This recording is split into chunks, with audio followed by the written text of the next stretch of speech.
हरिः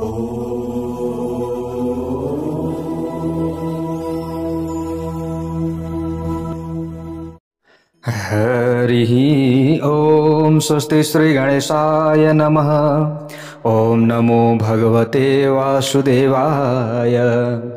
ओम श्री हरये नमः।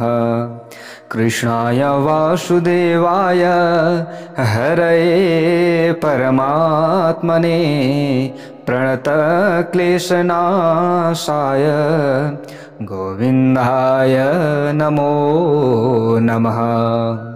नारायणं नमस्कृत्य नरं चैव नरोत्तमं देवीं सरस्वतीं व्यासं ततो जयमुदीरयेत्। जय श्री हरि, जय श्री राधे।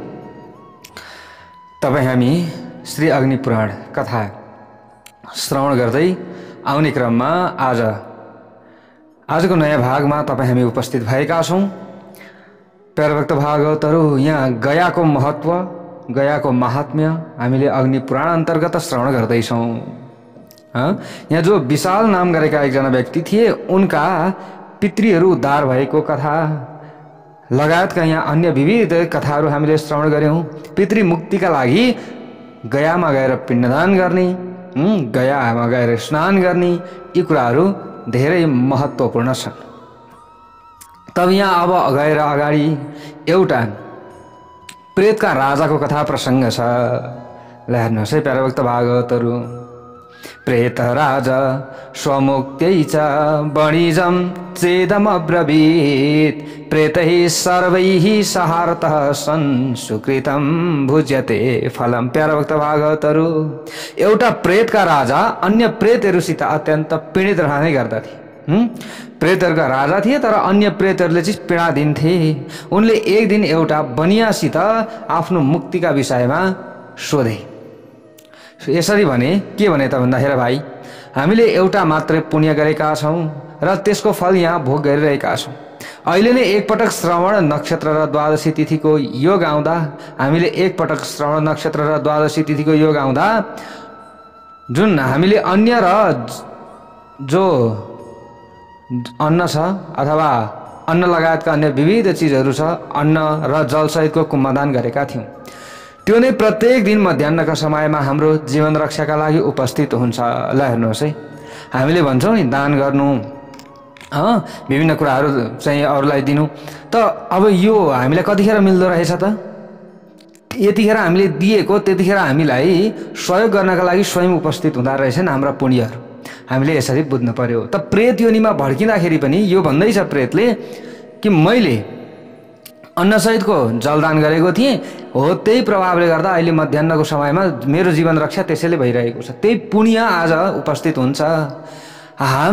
अब तिमी हामीबाट धन लिएर गया जाऊ र हाम्रा निमित्त पिण्डदान गर भनिदियो प्रेतले नि। अलिकति भए पनि यो थोरै मैले पुण्य गरेको थिएँ, थोरै धन छ, यो लिएर जानुहोस् हे बणिक, हे व्यापारी, र गएर हाम्रा लागि उद्धारको मेलो गरिदिनुहोस्, पिण्डदान गरिदिनुहोस्। बणिकले अब उसित धन लियो, ल ठिकै छ नि त भनेर अब उद्धार कसैको हुन्छ भने त गरिदिन परेन।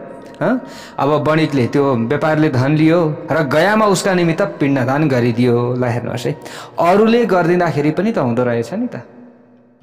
यो कुरा यहाँबाट हामीले बुझ्नु पर्यो। त्यसको परिणाम स्वरूप त्यो प्रेत राज अरू सबै प्रेतहरूका साथ मुक्त भएर श्रीहरिका धाममा पुग्यो। जय बोलो भगवान श्रीहरि नारायणको जय होस्। प्रेतराज सह मुक्तैर प्रेतराज सह प्रेतैर मुक्तो नीतो हरे पुरम। यसरी बताइएको छ।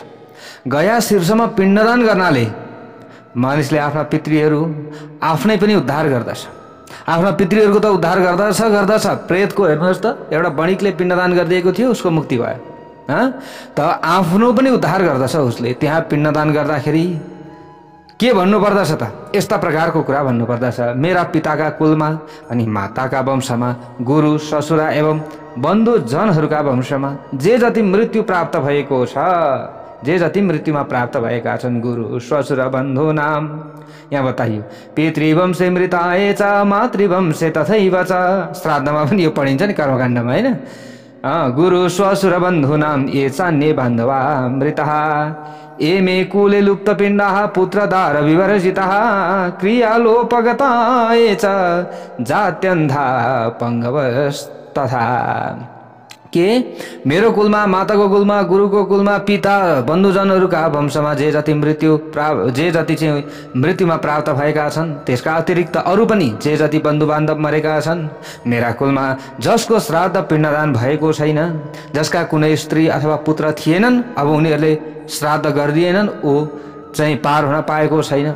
जसको कुनै श्राद्ध हुन पाएन, जो जन्मजात अन्ध छ अनि कुला लङ्गडा लुला लङ्गडा विकृत रूप भएका थिए, जो बेला नपुगी जन्मिएर खेर गए, बेला नपुगिकन पेटमै खेर जान्छ नि, हो त्यस्ता खेर गएकाको पनि उद्धार होस्। यसै किसिमका मेरा कुलका जे जति ज्ञात अज्ञात पितृहरू छन्, ती सबै मैले दिएका पिण्डदानले सधैँका लागि तृप्त भइरहन्। मैले यति दिँदाखेरि सबै पितृहरू तृप्त हुन् है भनेर आफूले यो भाव राखेर यो पढेर यसरी पिण्डदान दिनुपर्दछ। आफ्नो कुल तार्न खोज्ने सबै सन्तानको कर्तव्य पनि आफ्ना सम्पूर्ण पितृहरूकै उद्देश्यले त्यहाँ पिण्डदान दिइन्छ। जो अक्षय लोकको इच्छा गर्ने हुन्छन् तिनले आफ्ना लागि पनि पिण्डदान दिनुपर्दछ, पिण्डदान गर्नुपर्दछ। बुद्धिमान अब यो पुरुषले 5औं दिन गदालोल नामका तीर्थमा स्नान गर्नुपर्दछ। जस्तै यहाँ आफ्नै लागि पनि पिण्डदान गर्न मिल्छ। जस्तै आफ्नो मृत्यु भएको छैन तर आफ्नै पनि काजक्रिया आफैले गर्न मिल्छ। यो शास्त्रीय विधान छ प्यारा भक्त भागवतहरु हैन। अब आजका त छोराछोरी को कता के हैन, अब आफ्नो भोलि क्रिया गर्दैलान् नगर्दैलान्। अहिले यो कोरोनाको महामारीमा कस्तो भएला हेर्नुहोस् त, कतिको क्रिया हुन पाएन, कतिको के भयो।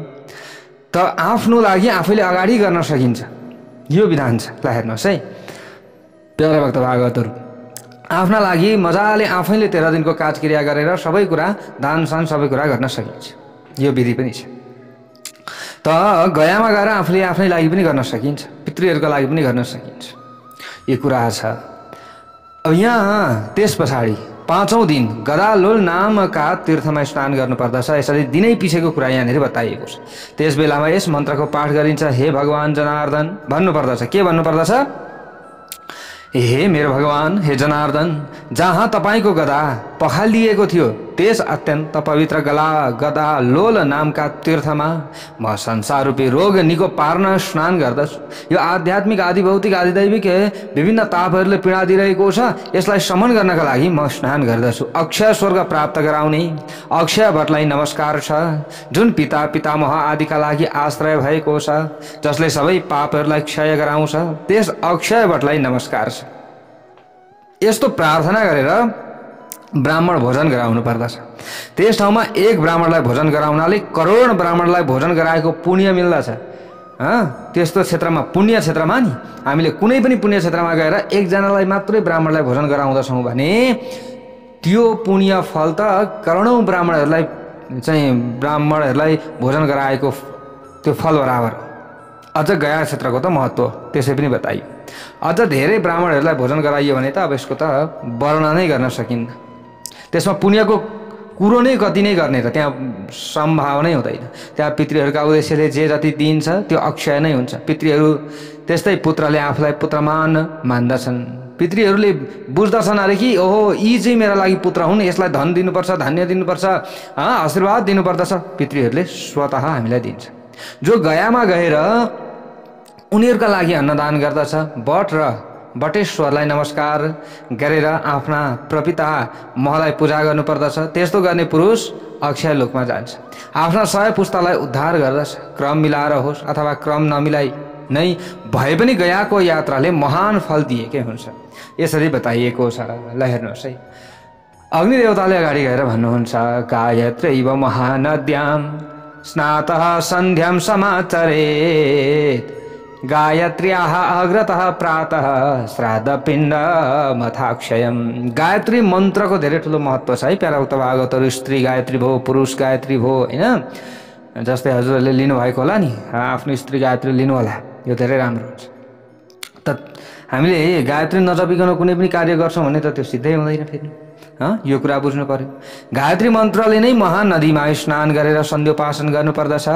प्रातःकाल गायत्रीका सम्मुख गरिएको श्राद्ध र पिण्डदान अक्षय हुने गर्दछ। सूर्योदयको समय र मध्याह्न कालमा स्नान गरेर गीत र वाद्यद्वारा सावित्री देवीको उपासना गरिन्छ। त्यसपछि उनैका सम्मुख पिण्डदान गर्नुपर्दछ।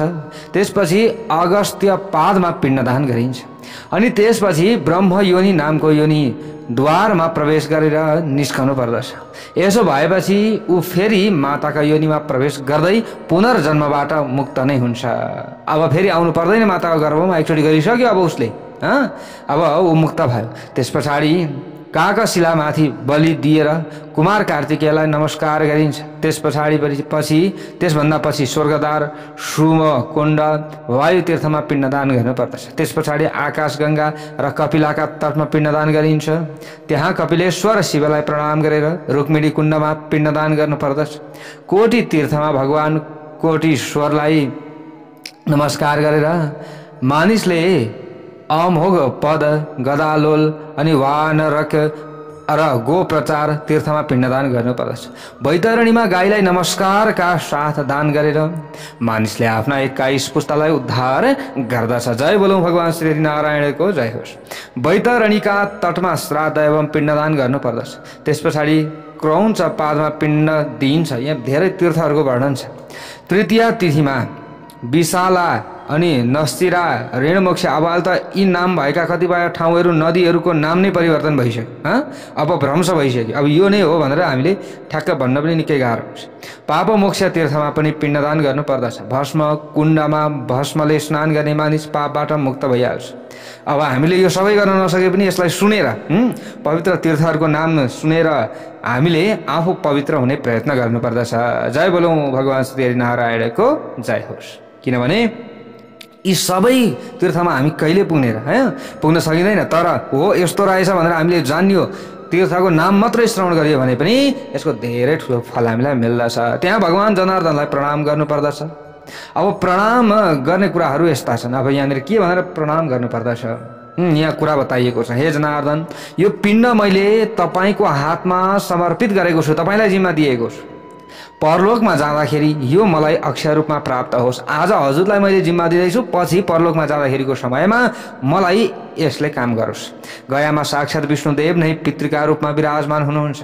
ती भगवान कमल नयनलाई दर्शन गरेपछि मानिस तीनैवटा ऋणबाट मुक्त हुने गर्दछ। त्यस पछाडि मार्कण्डेश्वरलाई प्रणाम गरेर मानिसले गिरिधरेश्वरलाई नमस्कार गर्नुपर्दछ। यस्ता प्रकारका कुराहरू यहाँ बताइयो। मार्कण्डेश्वरम नत्वा नमेत गिरिधरेश्वरम नरहम्।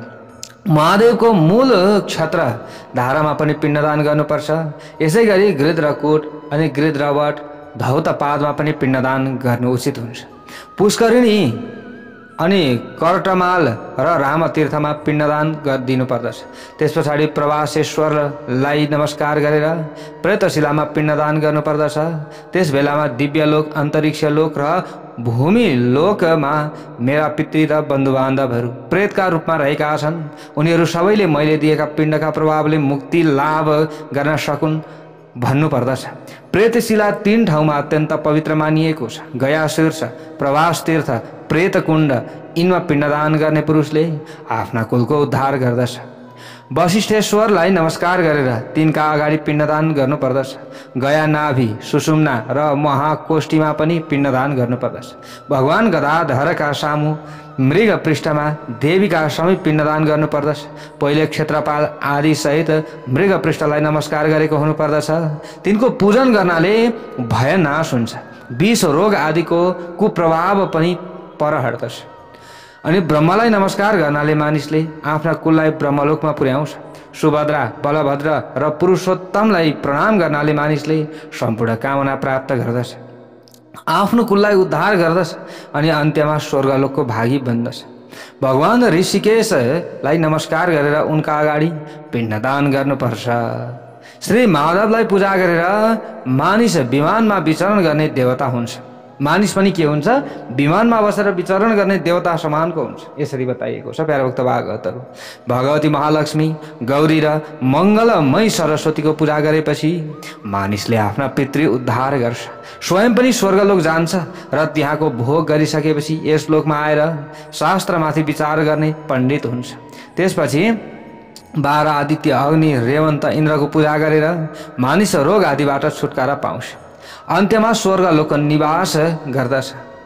श्रीक पर्दी अनि विनायक कार्तिकेयको पूजा गर्नाले मानिसलाई निर्विघ्नता पूर्वक सिद्धि प्राप्त हुन्छ। सोमनाथ, कालेश्वर, केदार, प्रपितामह, सिद्धेश्वर, रुद्रेश्वर, रामेश्वर अनि ब्रह्मकेश्वर यी 8 गुप्त लिङ्गमा पूजा गर्नाले मानिसले सबै कुरा प्राप्त गर्दछ। यदि लक्ष्मी प्राप्तिको कामना छ भने भगवान नारायण, वराह, नरसिंहलाई नमस्कार गर्नुपर्दछ। ब्रह्मा, विष्णु र त्रिपुर र नायक महेश्वरलाई पनि प्रणाम गर्नुपर्दछ। उनीहरू सबै कामना प्रदान गर्ने हुनुहुन्छ। सीता, राम, गरुड, वामनको पूजा गर्दा मानिसले आफ्ना सम्पूर्ण कामना प्राप्त गर्दछ। पितृहरूलाई ब्रह्मलोक प्राप्ति गराउँछ। देवताहरूका साथै भगवान श्री आदि गदाधरको पूजा गर्नाले मानिसले 3 ऋणबाट मुक्त भई सम्पूर्ण कुललाई तार्दछ। प्रेतशिला देवरूपा हुनाले परम पवित्र छ, यसरी बताइएको छ। यस्तै प्रकारले गयामा त्यो शिला देवमय नै छ भनेर पनि बताइयो। अब यहाँनिर जस्तो कथा छ त्यो मात्र मैले हजुरहरू समक्षमा राख्दैछु। गयामा तीर्थ नभएको त्यस्तो कुनै पनि ठाउँ नै छैन, यसरी बताइएको छ। जहीँ तहीँ तीर्थै तीर्थ। ल हेर्नुहोस् है, यसरी बताइयो। गयामा जसका नामले पिण्ड दिए पनि त्यसले उसलाई सनातन ब्रह्ममा स्थापित गराइदिन्छ।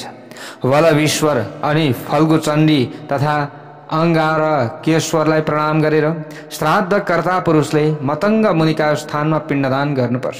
त्यस पछाडि भरतका आश्रममा पनि पिण्डदान दिनुपर्दछ, पिण्ड दिनुपर्दछ। यसैगरी हंस तीर्थ र कोटी तीर्थमा पनि पिण्ड दिनुपर्दछ। जहाँ पाण्डुशिला नदी छ त्यहाँ अग्निधारा अनि मधुश्रवा तीर्थमा पिण्डदान गर्नुपर्दछ। त्यस पछाडि इन्द्रेश्वर, किलेश्वर अनि वृद्धि विनायकलाई प्रणाम गर्नुपर्दछ। धेनुकारण्यमा पिण्डदान गर्नुपर्दछ। धेनु पदमा गाईलाई नमस्कार गर्नुपर्दछ। त्यसबाट उसले आफ्ना समस्त पितृहरूलाई उद्धार गर्दछ। त्यसलाई सरस्वती तीर्थमा गएर पिण्ड गर्नुपर्दछ। त्यस पछाडि यसरी बताइएको छ। त्यस पछाडि के गर्नुपर्यो? सरस्वती तीर्थमा गएर पिण्ड दिनुपर्दछ। सायंकालीन सन्ध्योपासना गरेर सरस्वती देवीलाई प्रणाम गर्नुपर्दछ। यसो गर्नाले मानिसले तिनै कालमा सन्ध्योपासनमा तत्पर वेद वेदाङ्गहरूको पारङ्गत विद्वान ब्राह्मण हुन्छ, यसरी बताइएको छ। गयाको परिक्रमा गरेर त्यहाँका ब्राह्मणहरूलाई पूजा गर्नाले गया तीर्थमा गरेको अन्नदान आदि सम्पूर्ण पुण्य अक्षय हुन्छ। भगवान गदाधरलाई स्तुति गरेर चाहिँ हामीले उहाँलाई प्रसन्न बनाउने प्रयत्न गर्नुपर्दछ। यस किसिमले स्तुति गर्नुपर्दछ। जुन आदि देवताले गर्दा यसरी चाहिँ धारण, जो आदि देवताले गदा धारण गर्नुहुन्छ, गयामा निवासी हुनुहुन्छ भनेको गयाका निवासी हुनुहुन्छ, पितृ आदिलाई सद्गति प्रदान गर्नुहुन्छ, उनै योगदाता, जो योगदाता हुनुहुन्छ भगवानको गदाधर, गदाधरलाई म धर्म अर्थ काम र मोक्षका लागि प्रणाम गर्दछु। के लागि? धर्मार्थ काम मोक्षाणाम भनेर हामीले भन्न सक्दछौँ। देह, इन्द्रिय, मन, बुद्धि, प्राण र अहङ्कारले उहाँ शून्य हुनुहुन्छ। नित्य शुद्ध बुद्ध मुक्त द्वैत शून्य देवता दानवबाट उनी बन्दित हुनुहुन्छ। देवता देवीहरूको समुदाय सधैँ उनकै सेवामा उपस्थित रहेका हुन्छन्। म उनीलाई नमस्कार गर्दछु। उहाँले कलिको कल्मस कालको पीडा नाश गराउनुहुन्छ। उहाँका कण्ठमा वनमाला सुशोभित भइरहेको हुन्छ। सम्पूर्ण लोकपालहरूको पनि पालन उनैबाट हुन्छ। उहाँले सबैको मन कुलको उद्धार गर्नमा लगाइरहनुहुन्छ।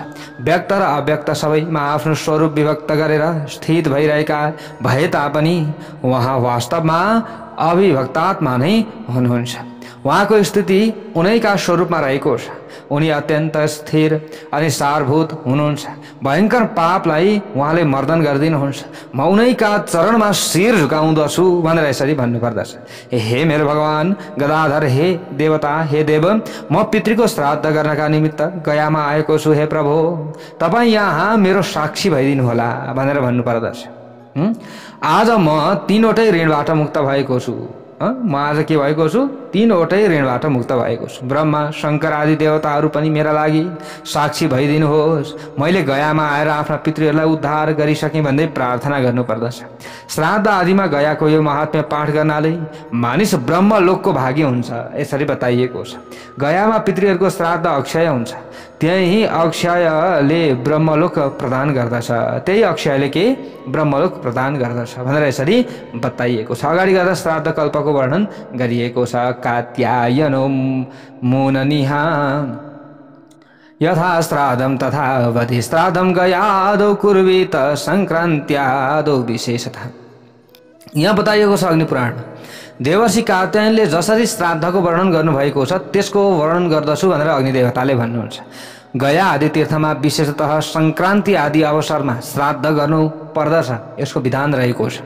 अपराह्न कालमा कृष्ण पक्षमा चतुर्थी तिथि अथवा त्यसभन्दा पछिल्ला तिथिहरूमा श्राद्धका लागि उपयोगी सामग्री एकत्रित गरेर उत्तम नक्षत्रमा श्राद्ध गर्नुपर्दछ। श्राद्धको एक दिन पहिले नै ब्राह्मणलाई निमन्त्रित गर्नुपर्दछ। सन्यासी, गृहस्थ, साधु अथवा स्नातक अनि श्रोत्रिय ब्राह्मणहरू निन्दाका पात्र नभएका वा आफ्नै कार्यमा लागिरहेका र शिष्ट एवं सदाचारी छन् भनेर यसरी यदि सदाचारी छन् भने उनीहरूलाई निम्त्याउनु पर्दछ भनेको श्रोत्रिय छन्, कोही ब्राह्मणहरू छन्, निन्दाका पात्र जो छैनन् उनीहरूलाई हामीले चाहिँ निमन्त्रणा गर्न सक्दछौँ। जसका जिउमा सेता दाग छन्, जो कोर आदि रोगले ग्रस्त छ त्यस्ता ब्राह्मणहरूलाई छोडिदिनु पर्दछ। जसका चाहिँ हात पाउहरू मिलेका छैनन् उनीहरूलाई पनि श्राद्धमा चाहिँ भोजन नगराउनु अथवा अब यो यस्ता कुराहरू छन्, तर हामीले उनीहरूको जीवन रक्षा भने गर्नु चाहिँ पर्छ, यस्तो कुरा छ। श्राद्धमा सामेल गर्नु हुँदैन। अनि यसरी निम्त्याएका ब्राह्मणले स्नान र आचमन गरेर पवित्र भइसकेपछि देवकर्ममा तिनीहरूलाई पूर्वमुख पारेर बसाउनु पर्दछ। देव श्राद्ध पितृ श्राद्धमा 3 ब्राह्मण रहनु पर्दछ अथवा यी दुवैमा 1 ब्राह्मण हुनु राम्रो हुन्छ। कि 3 चाहियो कि 1 चाहियो, 2 बनाउनु भएन। यसै गरी माता महा आदिका श्राद्धमा पनि अब यस्तै प्रकारले गर्नुपर्दछ अथवा यस्तै हुनुपर्दछ भन्ने हामीले यो बुझ्नु पर्यो। ल हेर्नुहोस् है, साग आदिले नै श्राद्ध कर्म गराउनु पर्दछ। श्राद्धका दिन ब्रह्मचारी भई बस्नु पर्दछ, ब्रह्मचर्यमा रहनु पर्यो। क्रोधी र उत्ताउलो बन्नु हुँदैन। यस्ता श्राद्धका नियमहरू छन् प्याराउक्त भागवतहरू। नम्र, सत्यवादी, सावधान हुनुपर्दछ। त्यस दिन लामो बाटो हिँड्नु हुँदैन, स्वाध्याय पनि गर्नु हुँदैन, मौन रहनु पर्दछ। सम्पूर्ण चाहिँ पंक्ति मूर्धन्य ब्राह्मणसित प्रत्येक कार्यका विषयमा सोध्नु पर्दछ। आसनमा कोष ओछ्याउनु पर्दछ। पितृकार्यमा कोषलाई 2 सरो दोब्र्याउनु पर्दछ। पहिले देवकर्म गरेपछि पितृकर्म गर्नुपर्दछ। के गरेपछि? देवकर्म गरेपछि पितृकर्म गर्नुपर्दछ। हजुरहरूले यहाँ बुझ्नु होला। जस्तै हामीले गर्छौँ यस्तै श्राद्ध आदि कर्म, त्यसमा चाहिँ यो कुराहरू। अनि हामीले ठुल्ठुलो यज्ञहरू गर्छौँ भने चाहिँ अगाडि पितृकर्म गरेर देवकर्म गर्छौँ। अनि देव धर्ममा अड्किएका ब्राह्मणसित म विश्वदेवलाई निम्त्याउँ भनी प्रश्न गर्नुपर्दछ। यहाँनिर हजुरहरूले बुझ्नु होला। धेरैले यो प्रश्न पनि सोधिराख्नुहुन्थ्यो नि, पहिले देवकर्म गरेपछि पितृकर्म गर्नुपर्दछ। अग्निपुराणमा यो साक्षात् प्रमाण छ। जस्तै यो लागु कहिले हुन्छ? हामीले नित्य घरमा श्राद्ध गर्छौँ भने, अथवा हामीले नित्य चाहिँ घरमा देव पूजन गरेर पितृहरूको पनि सम्मान गर्छौँ भने पहिले देवताको पूजा गर्ने, त्यस पछाडि पितृहरूको हामीले स्मरण गर्ने, पितृहरूको पनि हामीले पूजा गर्ने अथवा उहाँहरूलाई चाहिँ हामीले धुपबाती आदि गर्ने। देवता पछाडि पितृको यो प्रत्येक कार्यको कुरामा चाहिँ यहाँनिर यसरी बताइएको छ। यो हामीले बुझिराख्नु पर्ने कुरा छ है प्यारोक्त भागवतहरू। अब देव धर्ममा अडिएका ब्राह्मणसित म विश्वदेवलाई निम्त्याउँ भन्ने प्रश्न गर्नुपर्दछ। ब्राह्मणले आह्वान गर भन्ने अनुमति दिनुपर्दछ। अनि विश्वदेवास आगत श्रेणुताम इमम हवम इदम बरिनिखद भन्ने मन्त्र छ। यो मन्त्रले विश्वदेवलाई आह्वान गरेर आसनमा जौ छर्नु पर्दछ। त्यस पछाडि विश्वदेवा श्रेणुतेमम इमम मे ए अन्तरिक्ष भन्ने यो मन्त्र रहेको छ प्यारोक्त भागवतहरू। यो भन्ने मन्त्रको जप गर्नु पर्दछ। त्यस पछाडि पितृकर्ममा नियुक्त ब्राह्मणसित म पितृहरूलाई आह्वान गरौँ भनेर सोध्नु पर्दछ। ब्राह्मणले गर भन्ने अनुमति दिनु पर्दछ। त्यस पछाडि उसन्त सत्वा भन्ने मन्त्र छ, यो पाठ गर्दै आह्वान गर्नुपर्दछ। त्यस पछाडि पवित्रका सहित अर्घ्य पात्रमा जल हाल्दै सन्नो देवी भन्ने मन्त्र छ, यो मन्त्र पढ्नु पर्दछ। त्यस पछाडि ज्यावसी भन्ने मन्त्र छ, जौ लगाउने। जौ दिएर पितृका निमित्त पवित्र तिलको उपयोग गर्नुपर्दछ। यस्ता कुराहरू छन्। ल हेर्नुहोस् है, सबै अग्निपुराण। अब पानी हाल्ने काम पनि छ, जस्तै तिलोसी सोमदैवत्यो गोसवदेव निर्मित भन्ने यो मन्त्र रहेको छ। यो मन्त्र पढ्दै तिल लगाउनु पर्दछ। अनि अब यहाँनिर श्रीसते भनेर एउटा मन्त्र छ हैन, यो मन्त्र पढेर चाहिँ फुल लगाउनु पर्दछ। अर्घ्य पात्र चाहिँ सुनको चाँदीको काठको वा पत्ताको हुनु पर्दछ, यसरी बताइएको छ। अर्घ्य पात्र के को हुनु पर्यो? अब सक्नेले सुनको, नसक्ने अब हामी छौँ भने अब हामीले काठको पनि पात्र बनाउन सक्दछौँ अथवा पत्ताको, दुनु हुन्छ नि हैन, सालको टपरी भन्छ, सालको धेरै ठुलो महत्त्व छ। त्यसैमा देवतालाई सभ्य भावले, पितृलाई असभ्य भावले उक्त वस्तुहरू राख्नु पर्दछ। एक एकका लागि अलग अलग एक एक नै अर्घ्य पात्र हुनु उचित हुन्छ। अलग अलगका लागि अलग अलग अर्घ्य पात्र बनाउनु पर्यो। पितृका हातमा पहिले पवित्री के गर्नु पर्यो? पितृका हातमा पहिले पवित्र राख्नु पर्यो, पवित्री राख्नु पर्यो। राखिसकेपछि तिनलाई अर्घ्य दिनु पर्दछ। त्यस पछाडि अर्घ्य पात्र हातमा लिई अनि निम्नाङ्कित मन्त्र पढ्नु पर्दछ। यहाँनिर बताइएको छ ओम या दिव्या आपह पयसा भन्ने मन्त्र रहेको छ प्याराभुक्त भागवतहरू। अनि यो मन्त्र पढ्नु पर्दछ। अनि सङ्कल्प पढ्दै अब ओम अद्यामुख गोत्राणाम भनेको आफ्नो गोत्रहरू सम्झिएर पितृ पितामह प्रपितामहानाम चाहिँ आफ्नो गोत्र के हो त्यो अब यहाँ अमुक भनिन्छ हैन, अमुक सर्वणम वर्मणम गुप्तानम अब के हुनुहुन्छ हैन।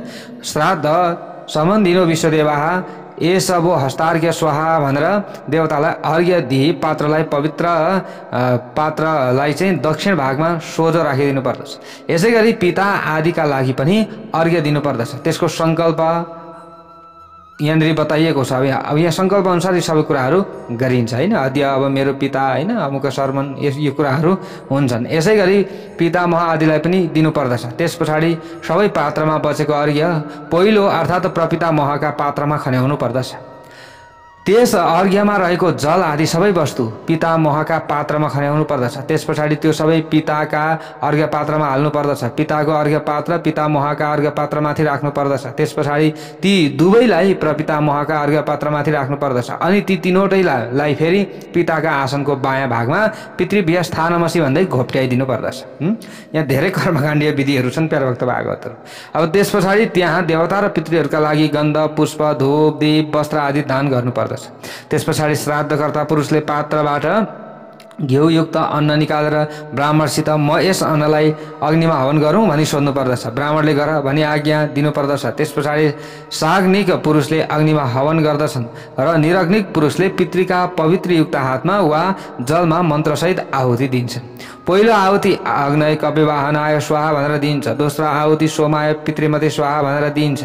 अनि अरू अब विद्वानहरूका मतमा यम र अङ्गिराका उद्देश्यले पनि आहुति दिनुपर्दछ भनेर पनि यसरी बताइएको पाइन्छ। हवन गरेर शेष बचेका अन्नबाटै क्रमशः देवता पितृलाई पस्कनु पर्दछ र पात्रलाई हातले छोप्नु पर्दछ। त्यसबेला ओम पृथ्वीते पात्रम देव र पिधानम भन्ने मन्त्र छ प्याराभक्त भागवत। यो मन्त्र पढ्नु पर्दछ, यो मन्त्रको जप गर्नु पर्दछ। यसरी पढेर अन्त्यमा ब्राह्मणका औँठाले स्पर्श गराउनु पर्दछ। पितृका पात्रमा अपहता असुरा रक्षांसी दे भन्ने मन्त्र रहेको छ। अनि यो मन्त्रले तिल छर्दै सङ्कल्प गरेर अन्न अर्पण गर्नु पर्दछ।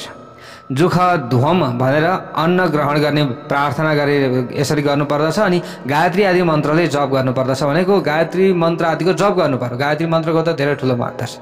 देवता पितृ भ्यस महायोगी व्यय च नम स्वाय सदाय नित्यमेव नमो नम भन्ने मन्त्र छ। यो मन्त्रको जप गर्नु पर्दछ।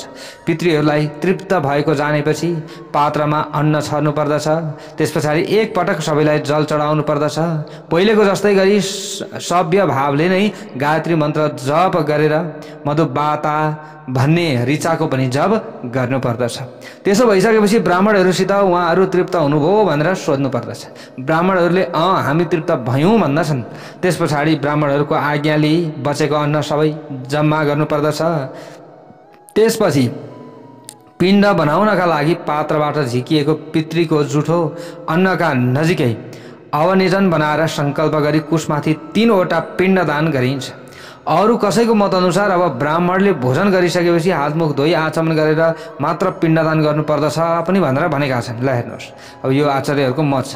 आचमन गरिसकेपछि जल फूल र अक्षता प्रदान गरिन्छ। त्यस पछाडि अक्षोदक दिएर मानिसले आशीर्वादका लागि प्रार्थना गर्नुपर्दछ। ओम अघोराहा पितरः सन्तु भन्दै यो जल खन्याउनु पर्दछ। त्यस पछाडि प्रार्थना गर्दै हाम्रो गोत्र सधैँ बढिरहोस्, हाम्रा चाहिँ दाता पनि सधैँ उन्नति पथमा लागेका हुन्, वेदको पठन पाठन प्रणाली सबै बढोस्, सन्तानहरू पनि बढिरहन्, हाम्रो श्राद्धमा कमी नहोस् कहिल्यै पनि भन्नुपर्दछ।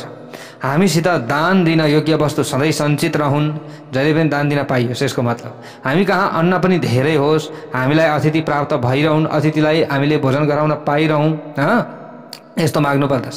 हाम्रा घरमा अतिथि आइरहन्, हाम्रा घरमा माग्ने आइरहन्, तर हामी कसै कहाँ माग्न जानु नपरोस्, हाम्रामा चाहिँ आउन् भनेर यसरी भन्नु पर्दछ। त्यस पछाडि स्वदाहा वचनका लागि पिण्डमाथि पवित्रका सहितको कुश ओछ्याउनु पर्दछ र ब्राह्मणसित अब म स्वधा वाचन गराउँ भनी सोध्नु पर्दछ। ब्राह्मणले हुन्छ स्वधा वाचन गराऊ भन्ने आज्ञा दिनु पर्दछ। त्यस पछाडि हे ब्राह्मण हो, तपाईँहरू मेरा पितामह प्रपितामहका लागि स्वधा वाचन गर्नुहोस् भन्नुपर्दछ। ब्राह्मणले अस्तु स्वधा भन्नुपर्दछ।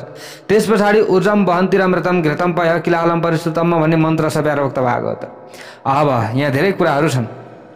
अब यो मन्त्रले दूध मिसाइएको जल कुशमाथि दाहिने तर्फबाट धारा लगाई बगाउनु पर्दछ।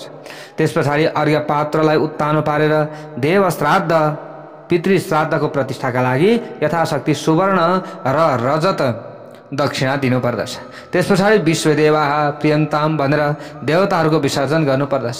बाजे बाजे भन्ने मन्त्र यो पनि रहेको छ। अब यो मन्त्रले प्रार्थना गर्नुपर्दछ र विसर्जन गर्नुपर्दछ। त्यसपछि आमावाजस्य भन्ने मन्त्र छ।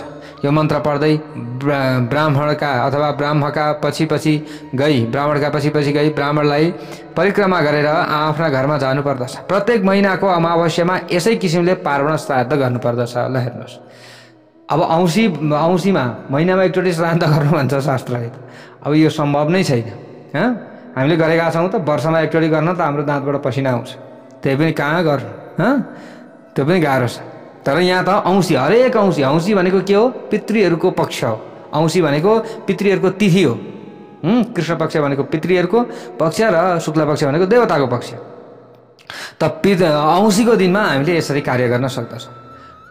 अब ल हेर्नुहोस्, अब म 31 श्राद्धको वर्णन गर्दछु भनेर यहाँ भन्नुहुन्छ। यो श्राद्ध पहिलेकै जसरी गरिन्छ। यसमा यति नै विशेषता छ कि एउटै पवित्रको एउटै अर्थ अर्घ्य र एउटै पिण्ड दिनुपर्दछ।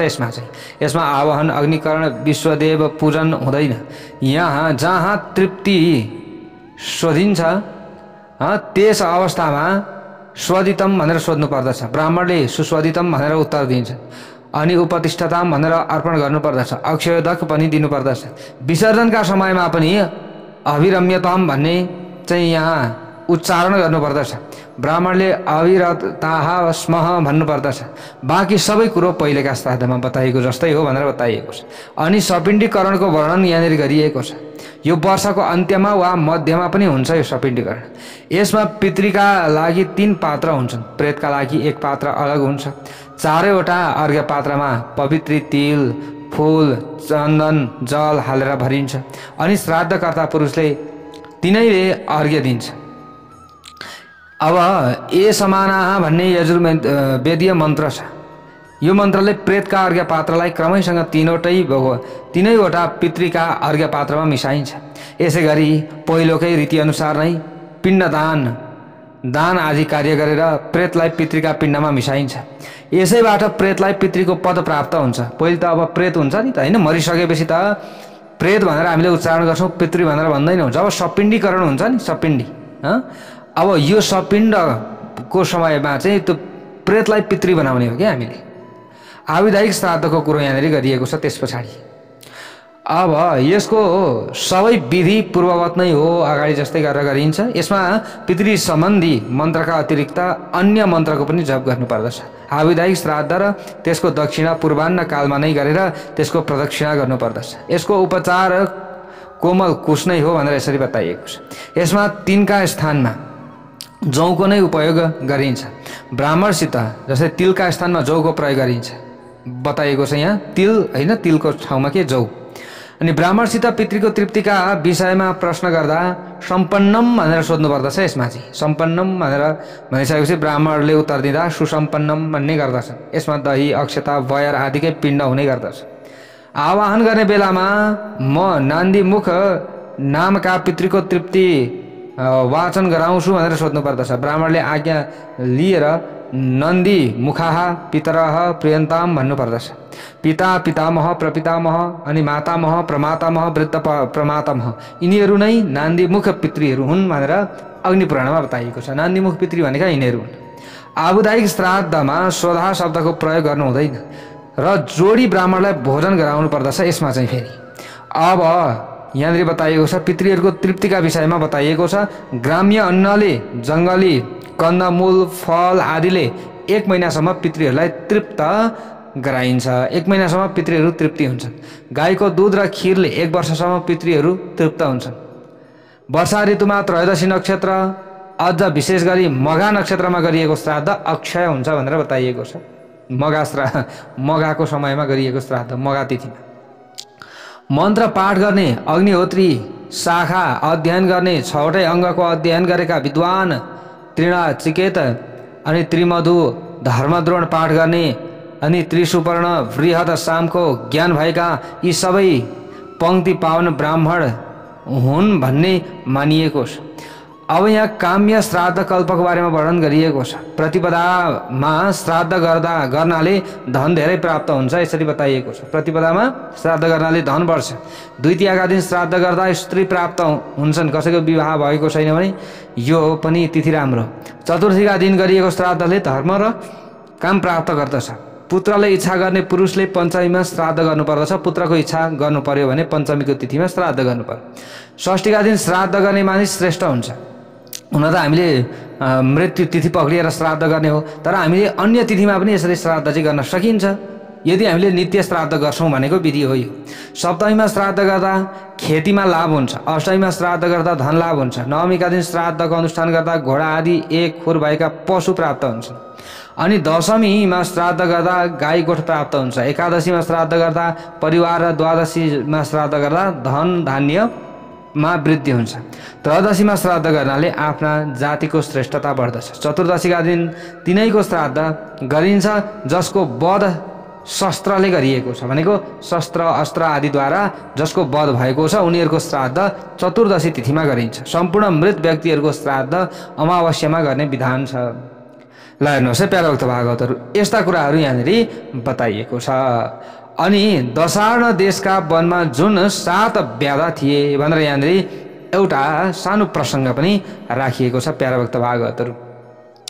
ल हेर्नुहोस् है, दशार्ण देशका वनमा जुन 7 व्याधा थिए तिनीहरू नै यहाँनिर कालञ्जर गिरीमा मृग भएपछि गएर यस्तो कथा प्रसङ्ग छ। अनि शरद द्वीपमा चखेवा भए र मानस सरोवरमा हंसा भए। अहिले तिनीहरू नै कुरुक्षेत्रमा वेदका पारङ्गत विद्वान ब्राह्मण भएका छन्। अहिले तिनले धेरै टाढासम्मको मार्ग पार गरिसकेका छन्। अब तिमीहरू ती भन्दा धेरै पछि रहेर कष्ट पाइरहेका छौ।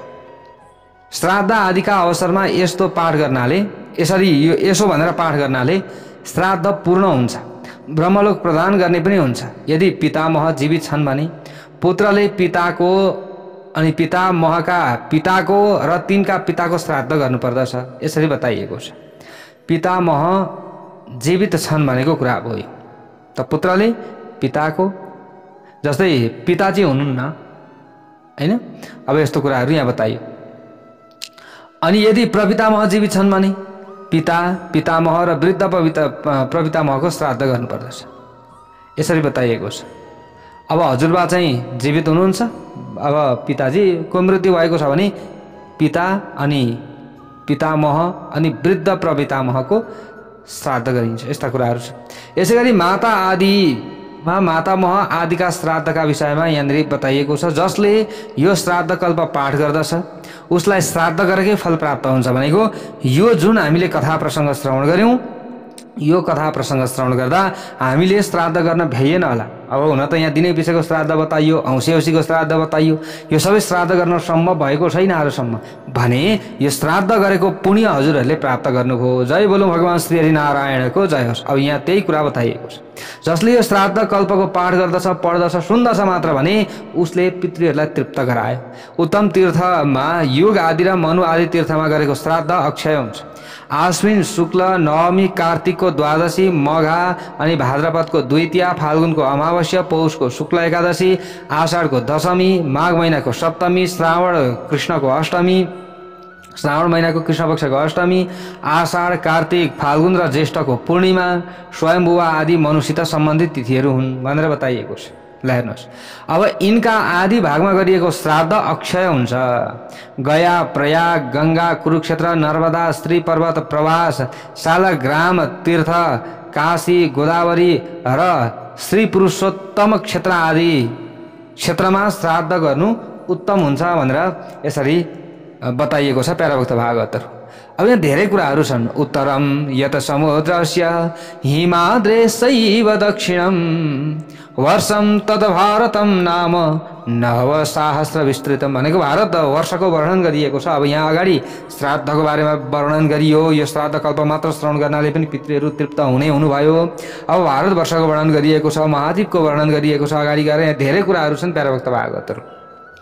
भुवन कोशको वर्णन गरिएको छ। ल हेर्नुहोस्, यहाँ समुद्रदेखि उत्तर र हिमालयदेखि दक्षिणसम्म रहेको जुन वर्ष छ नि त्यसको नाम भारतवर्ष हो। भारत भनेको एउटा देश मात्रै भारत होइन भनेको यो सबै भारतवर्ष। त्यसको विस्तार 9000 योजनको छ। स्वर्ग र अपवर्ग प्राप्त गर्न खोज्ने पुरुषका लागि यो कर्मभूमि हो भनेको स्वर्ग र मोक्ष प्राप्त गर्न चाहन्छ भने यो भारतवर्ष मात्रै त्यसका लागि चाहिँ उत्तम हो। नेपाल अहिलेको समयमा होइन, यो नेपाल झन् कर्मभूमि। अब मलय, सह्य, महेन्द्र, मलय, सह्य, शुक्तिमान, हिमालय, विन्ध्य अनि पारियात्रा यी 7 यहाँका कुल पर्वत हुन् भनेर यसरी बताइएको छ। इन्द्रद्वीप, कसेरु, ताम्रवर्ण, गवस्तीमान हेर्नुहोस् है। अब यी द्वीपहरूको नाम श्रवणले पनि हामीलाई धेरै ठुलो पुण्य मिल्छ। नागद्वीप, सौम्य, गान्धर्व, वरुण यी 8 द्वीप हुन्। समुद्रले छेकेको 9 द्वीप हो यसरी बताइएको छ। भारत द्वीप उत्तरदेखि दक्षिणमा हजारौं योजन लामो छ। भारतका उपर्युक्त 9 भाग छन्। भारतको स्थिति बीचमा छ भनेको भारत भनेको देश मात्र भारत होइन है। अहिले भारत देशको नाम पो भारत छ, त्यो सबै भारतवर्ष हो पहिले। अब यसको पूर्वमा किरात र पश्चिममा यवन बस्ने गर्दछन्। ल हेर्नुहोस् है, यस्तो कुरा बताइएको छ। मध्य भागमा ब्राह्मण वर्ण आदिको बसोबास छ भनेको यो भारतवर्षको पूर्वमा किरातहरू छन् अनि पश्चिममा यवनहरू बस्ने गर्दछन् अनि बीचमा चाहिँ जस्तै ब्राह्मणहरू, ब्राह्मण क्षत्रियहरू। अब वेद, स्मृति आदि नदीहरू पारियात्र पर्वतबाट निस्कन्छन्। विन्ध्याचलबाट नर्मदा आदि प्रकट भएका हुन् यसरी बताइएको छ। अब त्यतिखेर अब त्यो क्षेत्रमा बस्थे, अहिले त सबै छासमिस छन् होइन, अहिले त सबै मिलेर बसेका छन्। अब पहिले पनि नमिलेका त होइनन्, तर फाल्टै एकजनाको प्रान्त थियो, फाल्टै यवनको थियो, फाल्टै किराँतको थियो, फाल्टै चाहिँ ब्राह्मण क्षत्रिय आदिको समुदायको थियो। तर अहिले त सबै साझा फुलबारी भएको छ। ल हेर्नुहोस्, त्यस्तो छ अहिले। अब व्यापारका क्रममा हरेक कुरामा यताउता गर्दा गर्दै सबै मान्छे छासमिस भइसक्यो कुरा त्यो। विन्ध्याचलबाट नर्मदा आदि प्रकट भएका छन्। सह्य पर्वतबाट तापी, पयोष्णी, गोदावरी, भीमरथी, कृष्णवेणा आदि नदी उत्पन्न भएका छन्। मलय पर्वतबाट कृतमाला र महेन्द्र पर्वतबाट त्रिसामा आदि नदीहरू निस्केका छन्। शुक्तिमानबाट कुमारी आदि, हिमालयबाट चन्द्रभागा आदि निस्केका छन्। अनि भारतका पश्चिममा कुरु, पाञ्चल र मध्य देश आदि रहेका छन् भारतवर्ष। यस्ता कुराहरू यहाँनिर बताइएको छ प्याराभक्त भागवतहरू। अब अगाडि गएर भोलि हामीले महाद्वीपको वर्णन गर्नेछौँ। यो द्वीप आदिको चाहिँ हामीले यी कुराहरू सुन्नाले पनि हाम्रो पुण्यमा वृद्धि हुन्छ, पाप नाश हुन्छ भनेर यसरी बताइएको छ। धेरै कुराहरू छन्। भुवन कोशको वर्णन हामीले सुन्नुपर्दछ, हाम्रो कल्याण हुन्छ। अब धेरै कुराहरू छन्। भोलिको कथा प्रसङ्गमा, भोलिको भागमा हामीले अन्य प्रसङ्गहरू श्रवण गर्नेछौँ। जय बोलौँ भगवान श्री हरिनारायणको जय।